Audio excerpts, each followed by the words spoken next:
Chapter 12. Creating from Emptiness.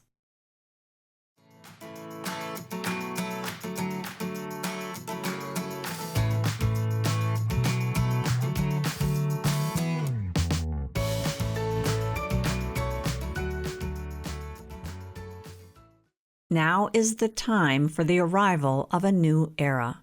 The arrival of this event has required that many people were made ready for it, regardless of whether or not those walking a conscious spiritual path have been aware of this preparation. So we have been filing away at our impurities, and we are still doing this work, making ourselves available for the powerful force that is being released in the universe, in the inner universe. Many channels and spiritual teachers have been aware of this event, but many have incorrectly interpreted what this event would look like. They've had the idea it would come by way of geological cataclysms that would affect humans on the physical level. But this is not true. The changes, which have been in progress for decades already, are changes in our consciousness, and this is exactly what we are working on here. As we do our personal self-development work to purify ourselves, we become steadily more ready for inner enlightenment, for the arrival of this awakening force with its self-perpetuating nature. Its arrival is unprecedented, as there has been no other time in the history of mankind when this force has been as available as it is right now. If we have been doing our own healing work, then what we experience will be a result of this power landing on a receptive channel. But if this power hits a channel that is unreceptive, a crisis will arise. What we are talking about is a tremendous creative force that is highly beneficial and which could help us thrive in an entirely new way. But if we block it, even if only partly, we put ourselves under great stress, physically, psychically, emotionally, and spiritually. This is what we must try to avoid. Let's now discuss how important it is to be receptive to the energy and new consciousness arriving with this force. This is Christ consciousness, and it is spreading throughout human consciousness wherever it can.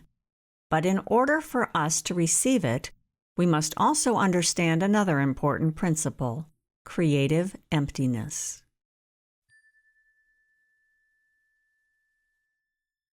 Preparing the mind.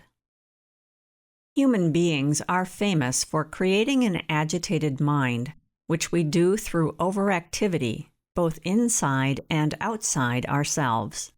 We do this because we are afraid we might be empty, that maybe there is nothing inside us that will sustain us.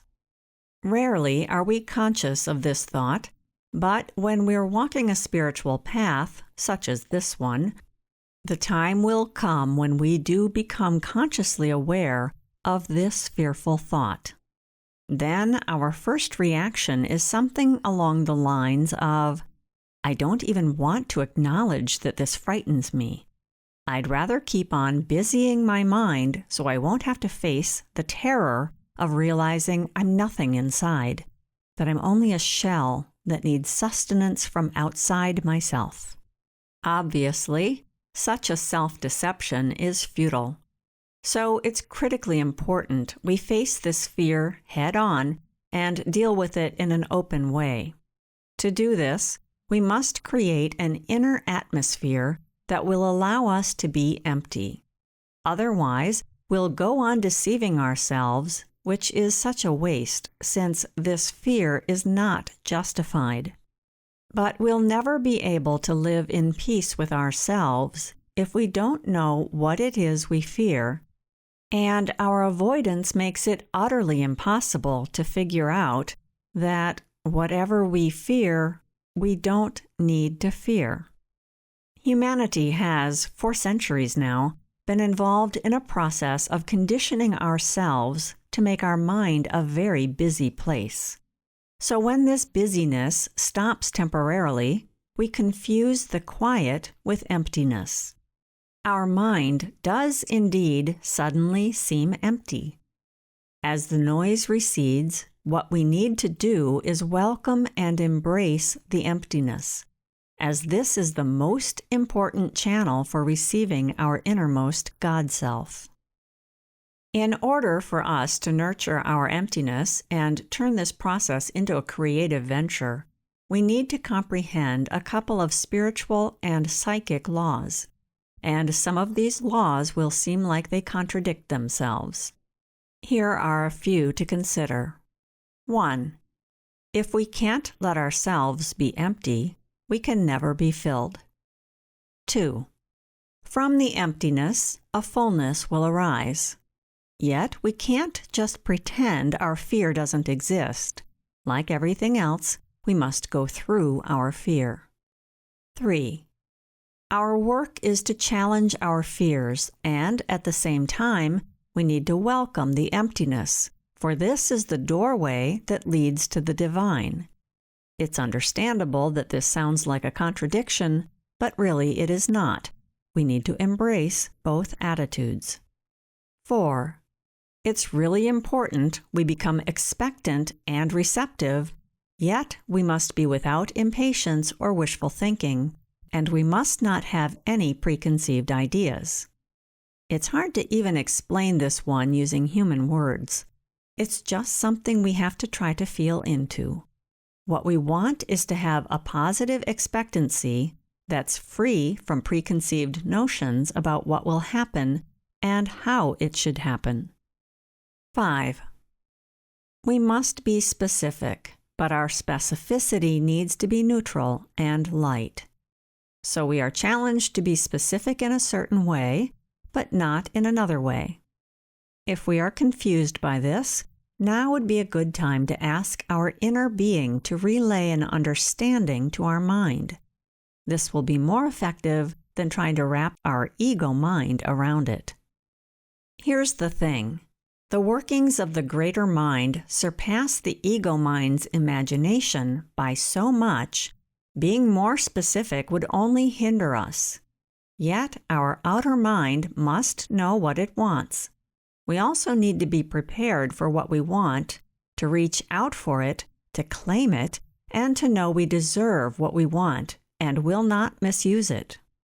Plus, our outer mind will need to be able to constantly change so it can adapt to the larger scope of the God consciousness within. Our goal is for the outer mind to become empty and receptive, while at the same time we keep our mind open and poised for anything. In this condition, our mind will be able to connect with the inner stillness, which at first appears to us as emptiness. As we empty our mind and soul in a spirit of patience, along with positive expectation and perseverance, a new fullness will come into being. Then this inner stillness will start to sing, as it were. Energetically speaking, this stillness will feel warm and light.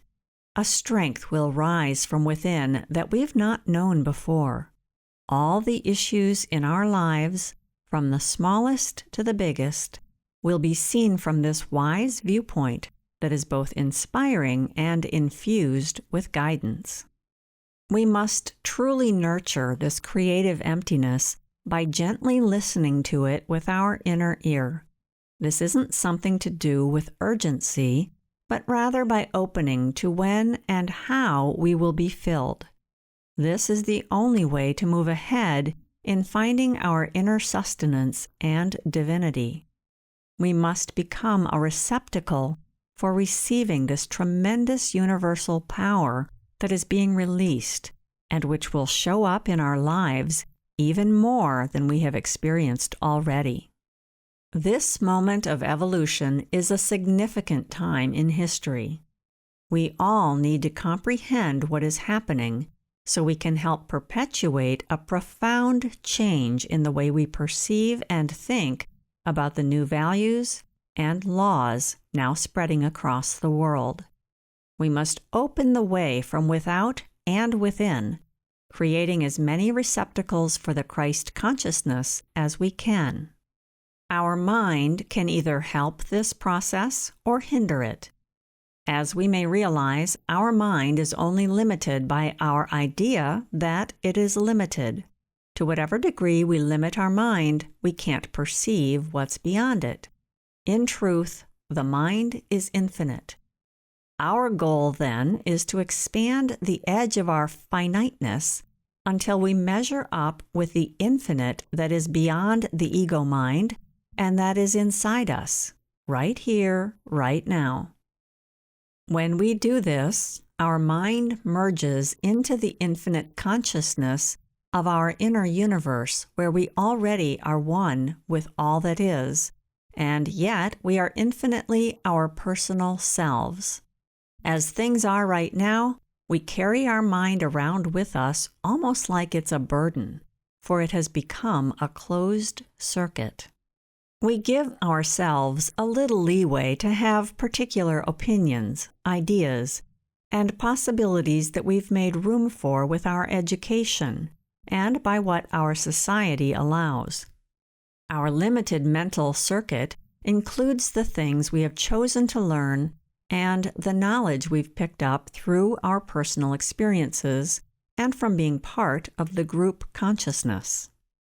To whatever extent we have expanded and grown, we have widened the closed circuit of our mind.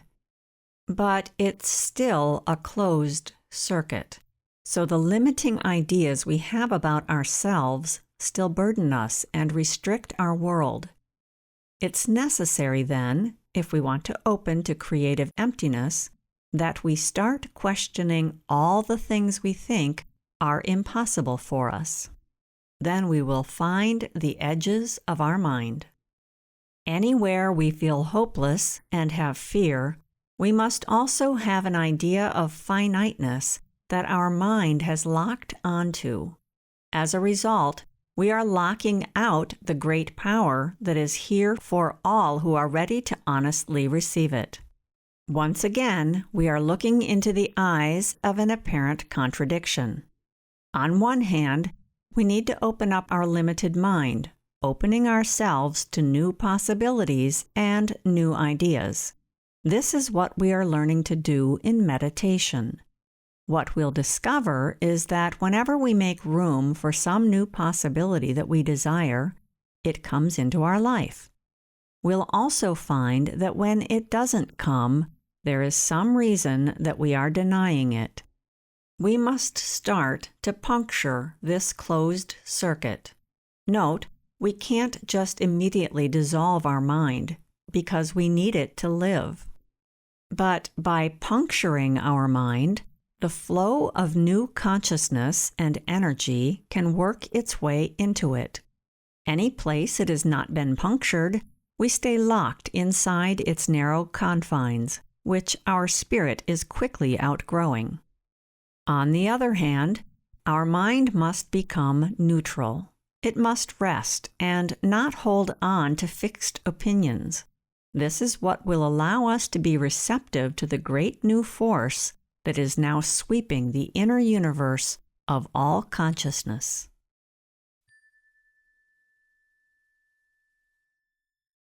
Opening the mind. How do we go about puncturing the mind? We can start by telling ourselves that we are holding on to limiting beliefs, for we need to stop taking these beliefs for granted. Then we need to challenge these limited beliefs. This means we must take the trouble to really think about them by observing and confronting ourselves. We need to practice doing this and get good at it. We must start to see not just that we have a false belief, but that we have a negative intention to hang on to it. This is how we are keeping the closed circuit shut, and thereby depriving ourselves of the inner abundance we are deeply yearning for. It's important that as we go about this task of opening ourselves up to the greater universal consciousness, We don't think of this as some kind of magical process that's going to help us bypass the process of learning and growing. Yes, our ultimate goal is to be filled and sustained by this power, but our outer mind will need to go through the steps of acquiring the knowledge needed for this to happen. We can look at how this process works in the areas of art and science. A person cannot be inspired as a great artist, regardless of how much genius they have, if they don't develop the technical dexterity needed and learn the craft. So, if our childish lower self hopes to find a shortcut to the great universe, hoping to avoid the tedium of learning the ropes, then this channel will remain closed for us. For in the end, what this amounts to is cheating, and God will not be cheated. When we cheat, we are seriously doubting that anything exists beyond our mind. After all, when we try to use magic to coddle our lazy, self-indulgent selves, we don't receive any inspiration. None at all. For there is a spiritual law at work here that operates the same way in science, or really in any field, as in art. Effort is always needed at the beginning. How does this spiritual law work when it comes to inspiration regarding our personal life and the decisions we make? Here again, our ego self cannot fail to go through the work that's necessary to become a proper channel for the universal consciousness, or God consciousness. This is what we are doing when we do the work of this spiritual path. We must come to truly know ourselves. This means we must get to know our lower self by seeing our weaknesses and knowing where we tend to be dishonest. We must learn where we are corruptible. This is hard work, but it has to be done. If we keep avoiding it, our channel will never be reliable. We will be filled instead with wishful thinking that stems from our desire nature, and our channel may reveal truth that is completely unreliable because it is based on fear and guilt. Only by working on our personal development in the way we are learning on a spiritual path like this one, will we reach the point where we don't confuse wishful thinking and gullibility with faith, or mix up doubt with discrimination. A great musician can become a channel for higher inspiration, which makes playing effortless, only after going through hours and hours of practice and doing finger exercises. God-inspired people must go about things the same way as they work on their purification process, uncovering deep self-honesty and self-knowing. This is the only way to become a receptacle that's a match for higher truths and new values. Then we will be fit to be influenced for use in a higher purpose, one that enriches the world and ourselves. But we also, at the same time, have to cultivate an inner field of neutrality. If we want to devote ourselves to fulfilling God's will, we must have an attitude that says, "Whatever comes from God is okay with me, whether I desire it or not." Having too much desire, then, can hinder us as much as having no desire at all, which we usually recognize as resignation and hopelessness. If we refuse to endure frustration of any kind, we'll create tension inside ourselves and build inner defensive structures that seal up the vessel of the mind.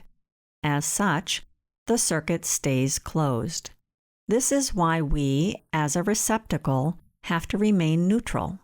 But by giving up our tight, strong, self-willed yes or no, we will make way for developing flexible trust and being guided by God.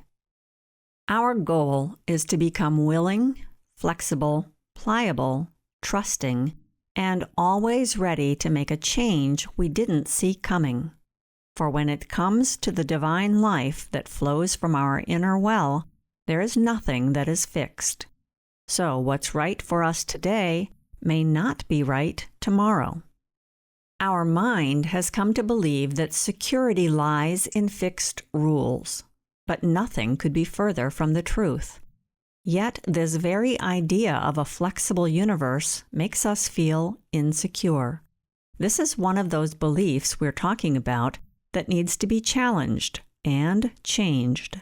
Just imagine what it could be like to forever keep meeting each new situation with new inspiration. In this lies a new kind of security we haven't yet found. The right thing to do in one situation may not be right to do in another. This is the law of this new era that opposes the old, stable laws that say what's fixed and unchangeable is what's secure.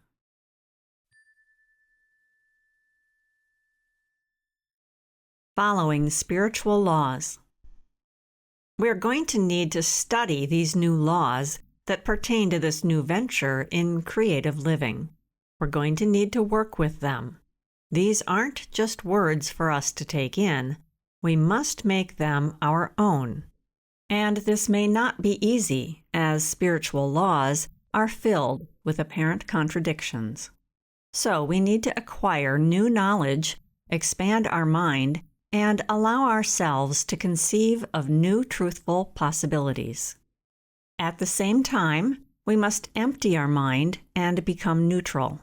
This only appears to be a contradiction from the perspective of the mind that is stuck in duality, or dualistic consciousness.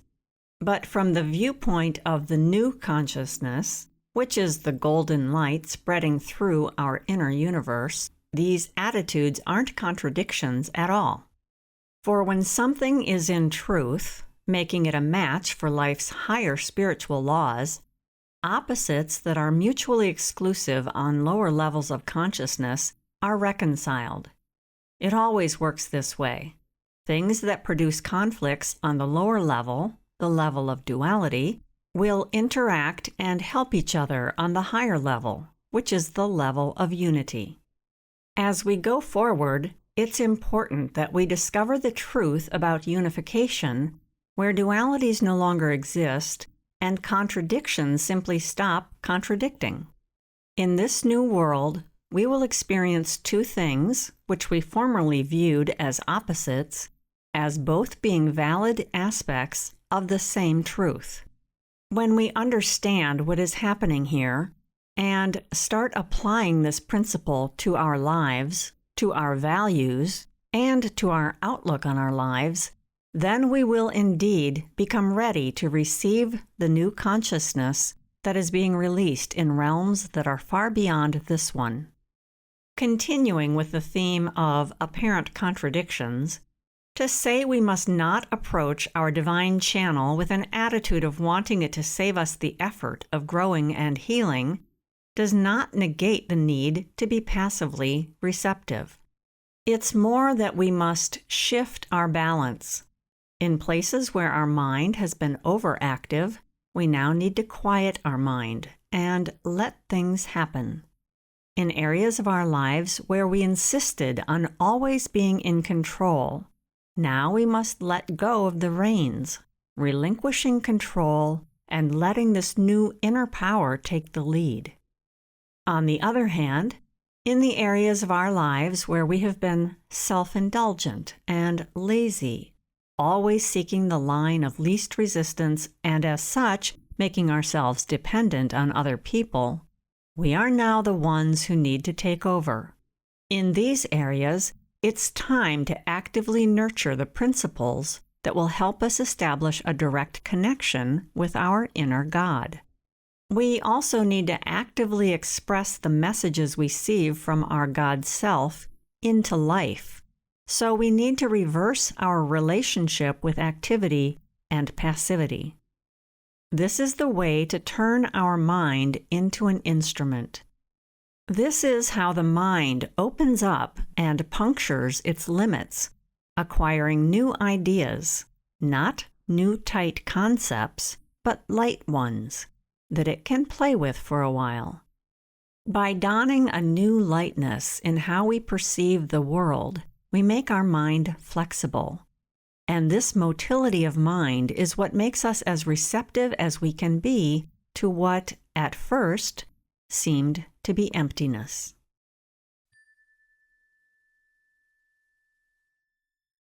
Working with emptiness. So, how do we go about approaching this emptiness? What does it feel like? What's it all about? Once again, we will bump into the limitations of human language, as it's nearly impossible to squeeze an experience of emptiness into words. But let's do our best to talk about it and learn about some tools. Try to also listen with your inner ears. Notice that as we listen into the chasm that is inside us, it will at first seem to be a big, black gulf that is empty. What comes up is a feeling of fear. Notice how this fear seems to fill us up. Let's look at this fear. What is it? It's both a fear of finding out that we are indeed empty and a fear of finding ourselves to have a new consciousness, a new being that is evolving right here inside us. Even though we long for this, we are also afraid of it. We have a fear of both of these possibilities. We want the new consciousness so much, we are afraid of the disappointment of not getting it. Yet, we fear finding this consciousness because it might impose obligations and changes on us. We are going to need to hold on to ourselves and travel through both of these fears. On this path, the tool we learn for dealing with this fear is to question it. We need to question our lower self. Eventually, despite the fear, we become ready because we have connected all the dots. We now know, for instance, what our lower self wants, and we have figured out why we have negative intentions. Then, in spite of any remaining fear, we must make a decision to quietly and calmly wade into the emptiness. So the reason to empty our mind is so we can meet the emptiness deep inside.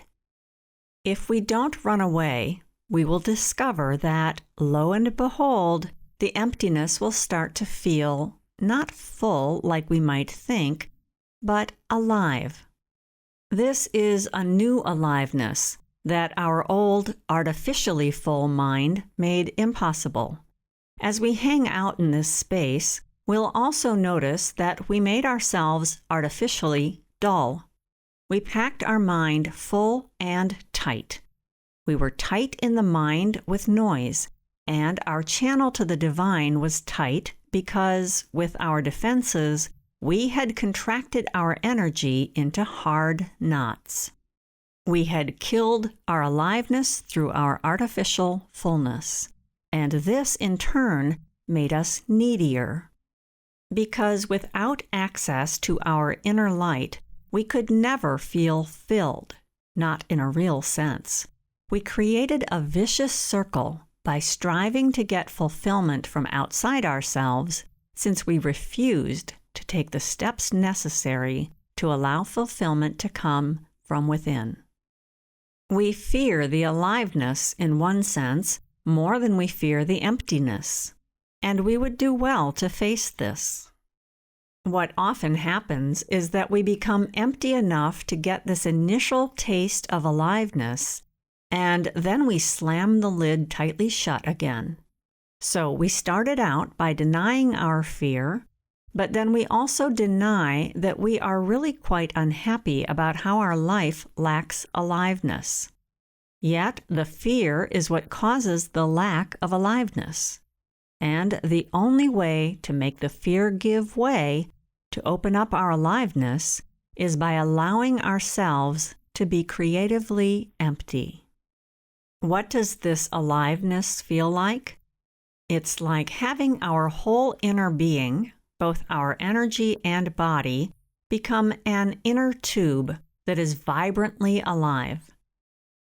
Energy will go through this tube, and feeling will go through it, as well as something else that is vibrant, which comes to the fore, but which we can't name.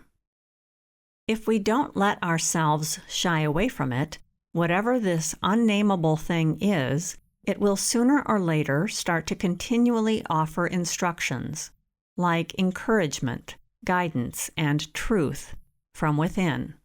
The wisdom it carries will be specifically oriented to serve our life right now, wherever we are needing it the most. So then what actually is this vibrantly alive emptiness? It's God talking to us. All day long, wherever we need it, God talks to us. At first, it will be vague, but over time, it will grow stronger.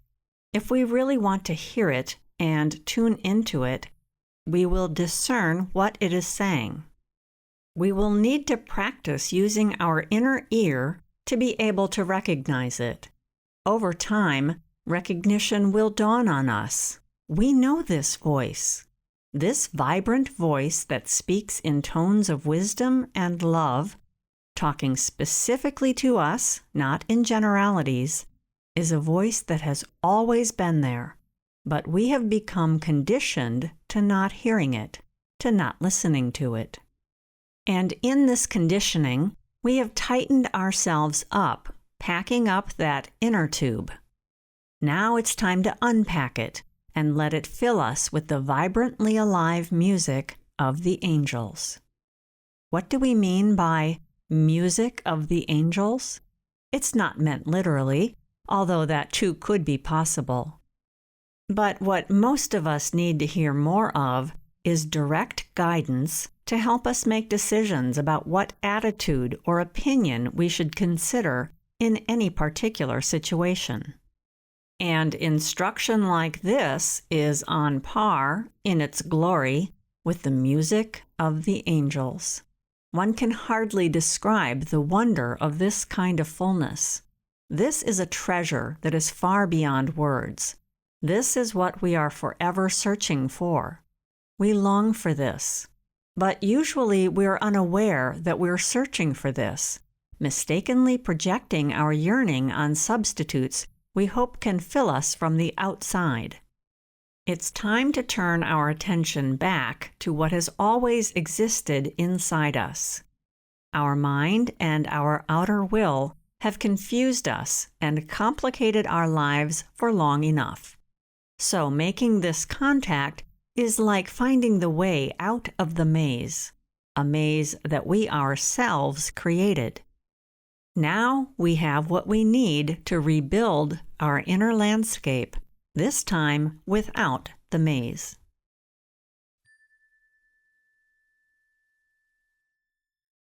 Living in fullness. Now the question comes up, what's a person like in this new era? The new person will be a receptacle for the divine consciousness.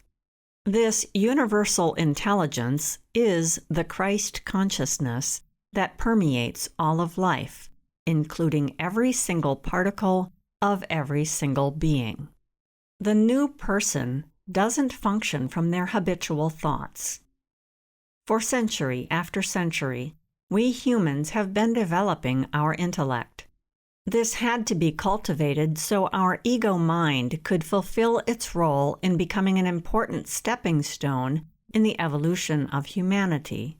But by now, through our overemphasis, we've overshot the mark.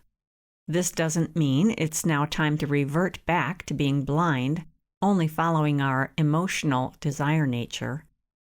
What it means instead is that it's time to wake up. It's time to open up to a higher realm of consciousness inside us and let this light shine. Our true self is ready to unfold. There was a time in history when it was very hard for people to think. We couldn't sort out situations, weigh ideas, hang on to information, remember what we had been taught. In short, we didn't know how to use our brains. Back then, The use of our mental faculties was as difficult for us as it now seems to be to contact our higher self. In this new era, the new person will have established a new inner balance. And in this new system, we don't want to leave out the intellect. It's an important instrument that must continue to serve us, and now become unified with a greater consciousness. For ages, people have believed that intellectual abilities represent the highest form of development. Many still believe this. Such people don't make any effort, then, to journey deeper or further into their inner nature, where, if they looked, they would find a far greater treasure. That said, many spiritual movements have sprung up that practice completely inactivating and discarding the mind. This is just as undesirable because rather than unifying us, it creates splits. Although each of these extremes has some validity, each has gotten lost in half-truths. Let's look at another example. In the past, people were irresponsible and undisciplined, behaving more like beasts to satisfy their immediate desires. They were driven by their desires and their emotions, not by morals or ethics. So during that stage of our development, developing our intellect was helpful and served a function. Our intelligence could then serve as a sharp tool for learning and making choices. But when it stops there, the whole thing turns into a farce. For this is what happens when a person is not animated by their divinity. They become a farce.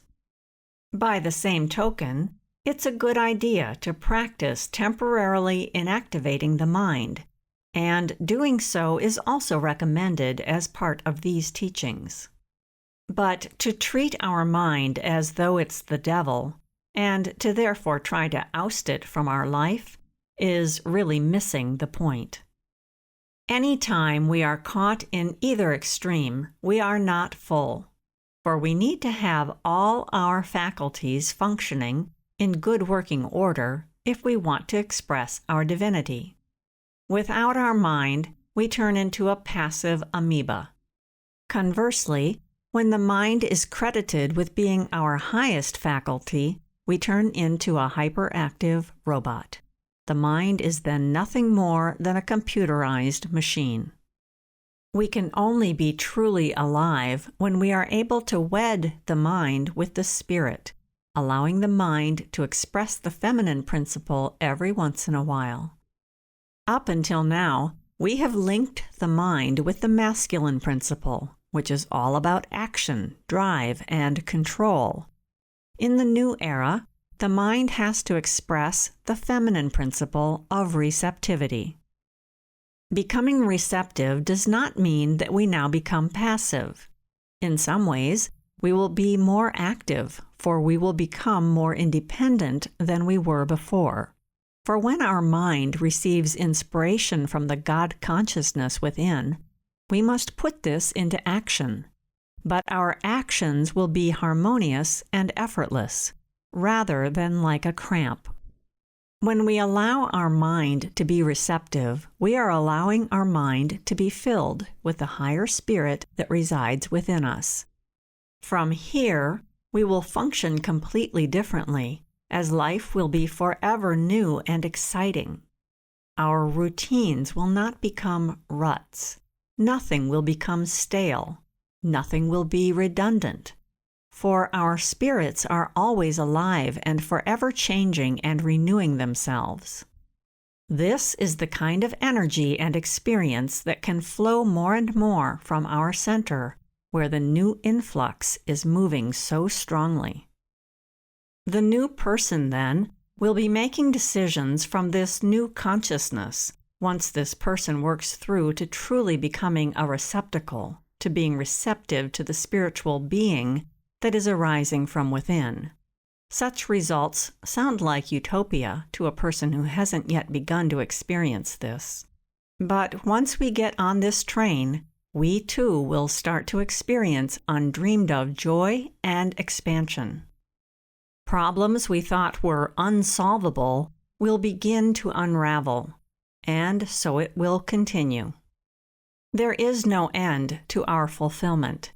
As we start to serve a greater cause, we will create meaning in our lives that will awaken us to the productivity and creativity of living.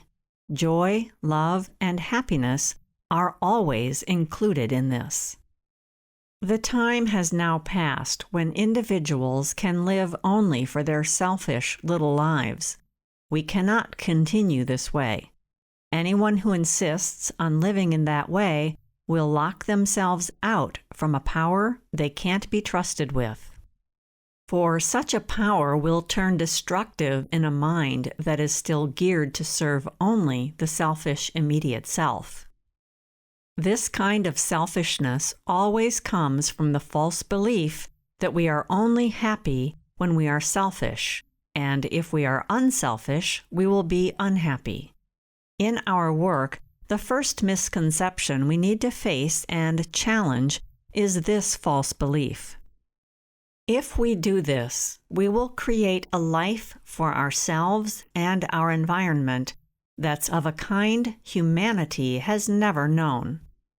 People all over the world have been silently preparing for this as they have been doing their personal healing work.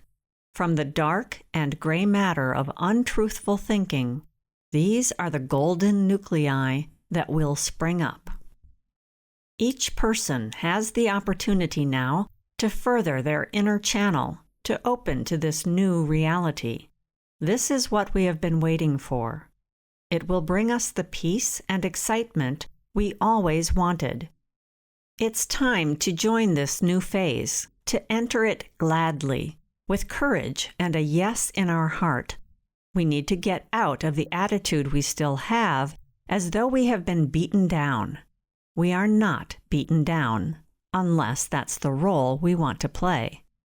But we can rise up, and each of us can become who we truly are.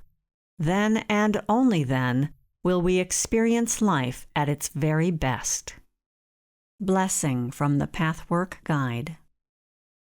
All of you are blessed, my very dearest ones. The blessings will give you the sustenance you need to go all the way with all of yourself and become enlivened, activated, actualized by God within. Be in peace.